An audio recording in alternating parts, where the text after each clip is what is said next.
Hello, Jessica. It's so nice to have you on the show today. How are you doing? I am wonderful. It's wonderful to be here with you. Beautiful, and thank you so very much for being here. You see, I truly appreciate you. And you see, Jessica, oftentimes I love to thank my guests for two things. And I do this so often to the point where it has become my anthem. So, firstly, Jessica, I want to say thank you so very much for investing in yourself. You see, you are on this platform right now because you did invest that in yourself. And oftentimes, Jessica, I love to make reference to the amazing mango tree. I say some couple of months back, I was on a particular road, and just by the roadside, Jessica, there was this very tall, unattractive mango tree. And I use the word unattractive because the mango tree's got no mangoes on it and the leaves were all dry. So I just walked past it and I went my way. But you see, Jessica, just recently I was on that same road. And this time around, a lot's changed about the mango tree, you see. The mango tree caught my attention pretty good from a distance. And immediately I got the urge to move so close to it, of which I did, and it wowed me. Because now the mango tree's got a lot of mangoes on it, beautiful green leaves and healthy branches, and not just mangoes now, Jessica. I'm talking about ripe mangoes. It was such a lovely experience that day, and I was so excited. Here is my point. The fact that Yeah. you dedicated your time, energy, and resources to becoming the amazing Jessica that you are today, that alone has made it impossible for me to skip you. And that's why you got the request from me to be on the show because I was attracted to the fruit of all that you're doing. Your philosophies, your journey, the impact your work is having, your book, and now you're offering the solutions, Jessica. This stuff's so beautiful. And just before I sent you that request, I said to myself, I've got to benefit from these beautiful things Jessica is doing. And not only me now, because I don't want to look selfish, and even with the audience. And here we are today with the amazing Jessica. So thank you so very much for doing that to yourself. And secondly, thank you for saying yes to the invite. Because if you had said nope, there was nothing Elisha could do about it. Thanks so much, Jessica. Thank you. That's Yeah, so sweet. It's great to be with you and your listeners. beautiful. And thank you too. So let's get right into it. You see, Jessica, I am quite excited to have you on the show today for some reasons. Firstly, my interest in knowledge seeking. I believe in order for one to transition from a terrible situation to that of a beautiful one, Jessica, I believe it takes the application of knowledge, quality information, and not just knowledge alone, but the application of it. And you see, my amazing Jessica, ever since I discovered that light in the Hebrew means knowledge and darkness ignorance, I've been so keen to knowledge seeking. Why? Because I do not want to remain in the dark. So that's going to make our conversation today very important to me and even to the listeners. And the second reason I'm excited to have the incredible Jessica on the show is for the sake of the audience. You see, Jessica, we live in an age where information is as abundant as grains of sand. We've got lots of information flying out there. So these folks trust me for quality, high opening, and very important information, of which I am totally convinced, Jessica, that our conversation is going to be insightful and impactful. So for that reason, let's get started with your introduction. Talk to us about your personal or your professional journey, because right now we are so curious. We want to know how Jessica got here. Then afterwards, I've gotten some beautiful questions for you. Okay, Jessica, over to you. Thank you so much. It's a great place to start is, what you've just talked about. My personal and professional life are actually now the same thing because thanks be to God, I'm married to a wonderful man who said to me about a year and a half ago, it's time for you to leave your job. It's not what you want to do. And It wasn't what I wanted to do for a very long time. And he basically said, until you make a real go of this, which is this writing ministry that I am trying to get off the ground, he said, until you really put your all into it, it's not going to get where it needs to go. And you'll never know for sure if you were able to do it, if you don't put your all into it. And so that's what I'm doing right now. And so it feels like everything is melded together because I'm finally doing all day long what I believe God wants me to do. And it is an absolutely wonderful spot that I'm in. Where I came from, and that's the light. That's the light of what you were talking about. The light and the knowledge for me is not just in my head. It's in my heart. It's in my soul. That soul knowledge that I am actually on God's path. I know that for certain simply because I have peace today. I did not have peace in my previous years of living prior to getting into recovery, especially from my addictions.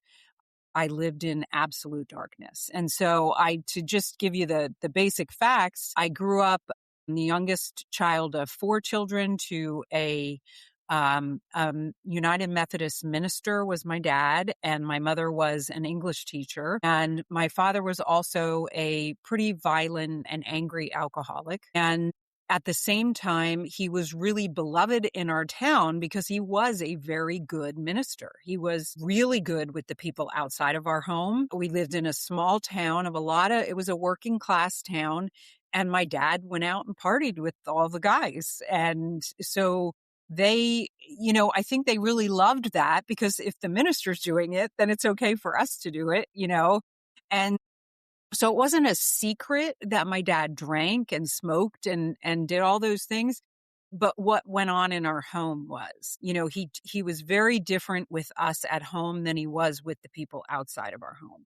And so my mother had also been raised by an alcoholic father. And so she was very good at playing the role of the wife. She had watched her mother walk through that. And so that was my childhood. Um, my father referenced me very early in my life as the mistake. He and my mother he told me that they had planned for 3 children and that I was a mistake. And that message stuck with me for a long time. And I drank and ate my way around that and tried to pretty much prove to the world that I was not a mistake. And that's impossible. It's impossible to prove that because we're all human. We're all going to make mistakes, but none of us are a mistake. But every time that I made a mistake, I thought I was a mistake. And so I have to say that the darkness for me lived in that lie. And I kept playing it as a child growing up. I kept playing it over and over and over again in my head because this is my dad. He's also my minister, right? And this is what he's telling me. And honestly, darkness doesn't need a lot to get good footing because my dad only said that to me once and it lived in my head. Here's the beautiful thing, and I see this in hindsight, is that there was also a fire in my belly that said, that's not true. And I know that was God. I know that now, right? At the time, I didn't know. I thought maybe there was something that was okay about me and I would eventually figure it out, but I wasn't sure what it was. And I thought maybe I had to get famous or something like that so that the rest of the world would show my dad that I actually wasn't a mistake, or show God that I wasn't a mistake because everyone else loved me. And so I went down a lot of wrong paths to try to answer that fire inside of me or to find it. What was that? Until I finally found recovery from my addictions. And how I got to that was basically everything that I had tried did not work. And I was absolutely desperate and just tired of feeling so tired all the time. I was tired of hating myself. I was tired of hating the world. I was exhausted. And so I finally asked for help and I was 29 years old when I walked through the doors of recovery. And it was there that I met people who reintroduced me to a higher power that loved me and that I actually was, I would say, reintroduced to because I was able to reconcile with the God of my childhood in a way that is absolutely beautiful in my life today, sustains me in every single thing. Had me go. Now that was 26 plus years ago that I got into recovery. And what has happened in those 26 years is just huge. It's amazing. My life is completely different and I'm so grateful. And I feel like for today, as long as I wake up willing, and I know that that comes from God, as long as I wake up willing to go like, put my hands up and say, God, whatever your plan is today, I'm all in. As long as I'm willing. Sometimes I don't like it. Okay. Let's be clear. Sometimes I don't That's like the true. plan, but yeah, but as long as I'm willing, I know I'm going to be okay because I also know God's going to take care of me. God's going to take me to the places I need to go. So true, I tell you. What an inspiring story. And you said some very important things that really stood out. That part where you talked about darkness and you said darkness doesn't need enough to get good footing into one's life. In other words, just one evil thought, just one evil statement is enough to take control of one's life if God is in it, if God is not in it. I tell you, that's a fantastic word. And thank you for exposing that truth. And your story is so inspiring, Jessica, because there are a lot of people who are currently stuck in what you came out of. So getting to listen to this beautiful story of yours now, it'll definitely ignite hope within them and want to cause them to take that step forward into submitting to God, just like you did. Thank you for sharing it. So there is this part I'm curious about, okay? So, during your recovery, or let me say early in recovery, how did you avoid returning to your addictions? I giggle because for me, in the beginning, for me, it was a sort of stubbornness. Like I'll show you all I can do this. It was a very much my father. Thankfully, my father did eventually find recovery himself, and was able to put the alcohol down. I don't know how long that lasted. I don't know if that lasted until the day he died because he and I still were incapable of having a relationship. He was still there was a lot in his mind that he was not able to overcome and it was not a safe place for me to be in his presence. And so towards the end of his life, I did not spend a lot of time with him, but I do know that he did get sober for at least a little while. And, one of the things I recognized about him is that he didn't, a lot of times they call people that put the alcohol down and don't work a program or don't make any changes. They call them what they call a dry drunk. And so, in other words, he's still doing the behaviors of being drunk, but he's not, you can't blame it on the alcohol anymore. It's just who he is as a person, right? And I was determined not to do that. I was determined I am not going to be that person. I am going to actually do this thing. And for me in the beginning, it was just about absolute surrender to the people who were recovering around me, the people who were in the rooms of recovery, who were in the programs I was going to. And I looked at them and I could see peace in them. And I wanted that. I could feel that peace and I wanted that. And so if they told me to go to 90 meetings in 90 days, or if they told me to, do cartwheels down the middle of the street, to stay in order to stay sober, I would have done it. There was nothing too crazy for me to do, even though there were times when I thought it was stupid. Like I remember the one woman said, I want you to call me every day at 7:00 in the morning. I want you to get your day going on the right foot. And I was like, well, this is the stupidest thing I ever heard. And she said, well, how about if you give it a try? How about if you just give it a try? And I thought, well, I actually did ask her for help. So she's offering me up help. And you know what? It was the greatest way to start my day every day Wow. because I was talking to somebody who was grounded in her spiritual walk. She was grounded in her own recovery. And that's how my day started. And that was before I was really talking to God on a regular basis. And so I was getting a piece of God through another person. Like she wasn't God. She wasn't my higher power, but she was speaking that kind of spiritual sustenance into me. And it taught me how to start disciplining myself. And so for me, I reached out to people a lot anytime I ever felt like I wanted to pick up the substance, whichever one it was, because I have several in my life that were a problem. I would call somebody and I would Mm, say, what would you do? Please help me. I'd call the people who were recovering and ask them what they did. And that's what I recognized is that you cannot, for me anyway, I've never experienced anybody who said to me, I did this all by myself. mm, mm. It really is about a community of people helping each other to stay clean and then take each other to the next level spiritually. A community of members, a community of people to help each other to stay clean and help you Yeah. grow spiritually. Hmm. The power of community, that's so important. I got that. So let us talk about your book briefly.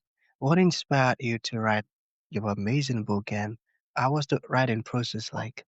Well, you know what? That came about. It was honestly, I've heard people say that a book lived in them their whole life. And I thought that's crazy, but this one actually has. As a child, I was brought up with a really kind of, I don't want to say fire and brimstone religion, but this way or the highway, you're going to do it like this and it was a very sort of, if you sin, you're going to hell, those types of things. My father was a Methodist minister, but a lot of the messages that we got, were end of the world type Get it? scenarios. Got it.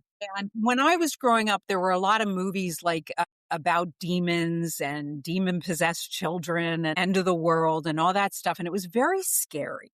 Okay. And it terrified me that when Jesus returned for his second coming, some people were going to be put over here and some people were going to be put over here. And these people over here were going to get to go with him to heaven. And these people were going to get thrown into hell and end of story. Right. And I mean, there was no real discussion about compassion, Jesus's compassion or his forgiveness or that sort of thing. And if there was, I didn't hear it. Right. Because that's the other piece of it is that I was living in that mistake zone, remember? So I was only hearing the bad stuff, I think. And so when I finally did get into recovery and then I went to seminary for myself, I didn't want to become a preacher. I didn't want to become a minister or a chaplain or anything. I just wanted to learn it. I wanted to learn the Bible. And so I went to seminary to get a master's degree in theology. And while I was there, I was learning about the academic side of the Bible, what different people thought or how they interpreted it. And I'll never forget, I was sitting in an introduction to New Testament class. So this is my thing, man. It's all about Jesus. I love Jesus. I want to talk about Jesus, right? And we're talking about the book of Revelation, which is the last book, which talks all about the second coming, the end of things, the apocalypse, all that stuff, right? And my professor said, now this is the first time I've had any kind of academic introduction to these things. It's always been very religious, right? So coming from a minister, you believe what the minister says and you move on with your life. And this professor said, some people, historians mainly, interpret this book as being a symbol, a symbolic telling of the story of how Rome persecuted the Jewish people. And then he went on to something else and he was talking about other interpretations. And I'm sitting there thinking, wait, what? What? Like the whole book could be a symbol? Are you crazy? And then I started to, kind of perked me up and I started to listen a bit more. And I started to really dig into every time Jesus said he would return. And I started to wonder, did he actually, if Jesus did speak in symbol and metaphor, which pretty much all theologians agree that he did. He used parables and metaphors and symbols in order to impart what he was trying to say. If that's true, which we believe it is, then why couldn't this have been symbolic? Why couldn't he have been saying, I'm coming back not for the end of the whole world, but for the end of your world, Jessica? I'm coming back a second time just for you. And your whole life, as you know it, is done in order for you to follow me. And I thought, because that was my entire experience with recovery. My life as I knew it was completely smashed in order for me to be able to recover from my addictions. I was not, yes, of course, I was the same person, physical body, but my spirit was different. The things I desired in my life were different. Everything was different. The life that I have today, if you would have told me 27 years ago, this is going to be your life in 27 years and you are going to be thrilled about it. You are going to be so happy and peaceful. I would have said to you, you're crazy. Get out of my face. That is the most boring life you could ever put in front of me. I love my life today. I absolutely love it. And it is Oh, yeah. nothing like what I thought it should be in order for me to be happy. The only explanation that I have for that is that Jesus helped me. He came back and he said, I'm here, Jessica, just for you. Mm. And in order to follow me, you've got to get rid of all that other stuff. You've got to die to that other stuff. So what I've called, the book is called Higher Powered with an ED at the end of power. So it's powered, meaning my whole life is powered by something way greater than me. I have died to myself, to my selfishness, to my self-absorption, to all those things that kept me stuck in order to follow Jesus. And what the book does is it shows you, I share my experience of I have to do that every day. I have to die to my selfishness every day because I am a human being and human beings by nature are selfish. I mean, let's be real. We're all thinking of ourselves Yeah, first, yeah. and which is the main problem with our world, right? And until we're able to just let go of that, and it doesn't happen overnight and it has to happen over and over again. And so that's what the book is. It's constantly dying to different things that are blocking me from following Jesus, that are blocking me from becoming more like Jesus. And sometimes that hurts. Sometimes that's an owie to my heart because I recognize another thing that I have to die to. It's like, oh gosh, is there more about me? Yes, there's more about you that needs to go. So yeah, that's where the book came from. And that's, there may be a sequel because as I talk about it more, I'm like, geez, there's more I need to add to this. So we'll see. Amazing, amazing. And that's a fantastic title. And it sounds like a very effective book. Thank you for writing that. And to God be all the glory. So I'm going to take that as a final thought. Absolutely. Yeah. So to bring this to an end, Yeah. Jessica, for folks who would like to reach out to you, learn more about the wonderful stuff you're doing, make a purchase of your fantastic book, or even ask you questions, how can that be possible? Anything you need to know about me, you can find on my website. It is my name with my middle initials. So it's jessica.l.morris.com. And my books are there. You can sign up to follow my blog. I write a lot of poetry that I send out on my blog. And there's information about, I am a spiritual director. And I do work with people either online or in person. So you can find out more about what spiritual direction is. And you can contact me through my website as well. Awesome, Jessica. So that's going to be the end of the show. Thank you for coming and thank you for sharing this wonderful stuff with us. It means a whole lot. Thank you. Thank you so much. It was great to be with you.